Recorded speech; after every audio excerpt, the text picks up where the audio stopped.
One of the most commonly asked things in Pixelmon is how to create a Haunted Tower or Boss Tower XP farm, and that's what I'm here to answer for you today.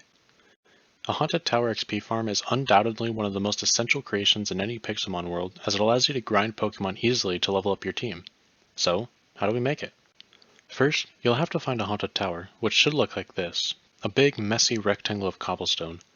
You can find these in swamps, forests, birch forests, and roofed forests, but I personally recommend looking for one in a swamp as they seem to be most common here. And don't forget to take the hidden loot off the top.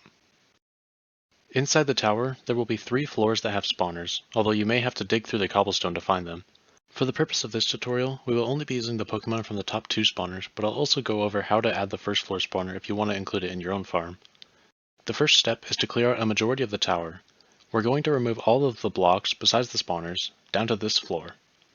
Next, we want to create a space for our Pokemon to spawn. For the top spawner, which spawns haunted bosses, we want to go below it and place a block 4 blocks down from the spawner. This will be the center of our boss platform. From there, build out 5 blocks in all 4 directions and fill in the gaps so that you end up with an 11 by 11 square. For the second floor spawner, you will want to go down 6 blocks from the spawner and build out 8 blocks in all directions, filling in the gaps to create a 17 by 17 platform. Around both of these platforms, put a ring of blocks with slabs on top to prevent the Pokemon from escaping when we go to move them later. Next, pick a spot that is an even number from the edge to put your tract that will lead the Pokemon to a pit. For this farm, we will go 2 blocks from the edge. From here, make a 3-wide path that will lead to your drop pit. You can also make the drop pit right here if you want, although you may have less freedom with the accessories you add to it due to space. At the end of your tract, build down a few blocks and make a box that gives the Pokemon a space to be held. A 3x3 space will work pretty well for a single tower farm like this. Also, make sure you leave a door on one of the walls of the pit so they can easily get out if you ever fall in. If you want to collect the drops from the Pokemon, you can make the floor here out of hoppers. Going back up to the tract, make a rim around it like we did with the spawning platforms, and extend this rim around the pit for all but one side. On this uncovered side, just carry the slabs over so that you can still see inside the pit to initiate combat, but you won't be pushed in by your own Pokemon. The last step is to use movement plates to push the Pokemon to the pit. These can be a little pricey early game as each one requires an aluminum plate, a redstone lamp, a lime dye, and 2 redstone dust. In total, you will need a little over 1.5 stacks of movement plates for the 2-tier version of this farm. If you don't have the materials for these quite yet, you can always manually go into the farm and battle the Pokemon yourself.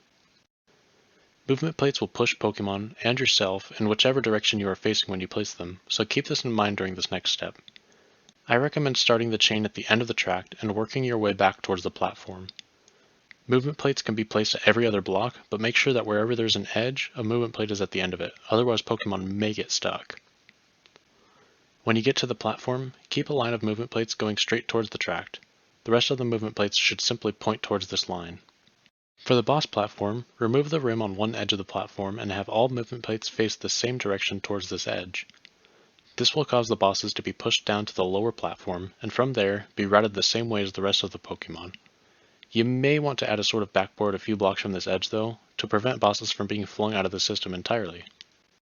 And with that done, that's pretty much it. If you want to add the first floor spawner, you can pretty much use the same design as the middle floor spawner, and lower the tract and pit down to that level. If you have 2 haunted towers near each other, you can make 2 farms and route them to the same pit, like we did in our Let's Play series. You may find that some of the smaller Sableye bosses get stuck on the top platform, and the only real way around this is to add more movement plates, if that option is in your budget. Now that you've got a means for XP, it's time to get training. Hey everybody, Naku99 here. Thank you for watching my Haunted Tower XP farm tutorial. If you found this video helpful and want to see more content like this, feel free to like the video and subscribe to my channel. I also do a Pixelmon Let's Play series on the channel, so if you're interested in that, I will have a link to the playlist in the description. Thank you again for watching, I hope you enjoyed, and I'll see you in the next one.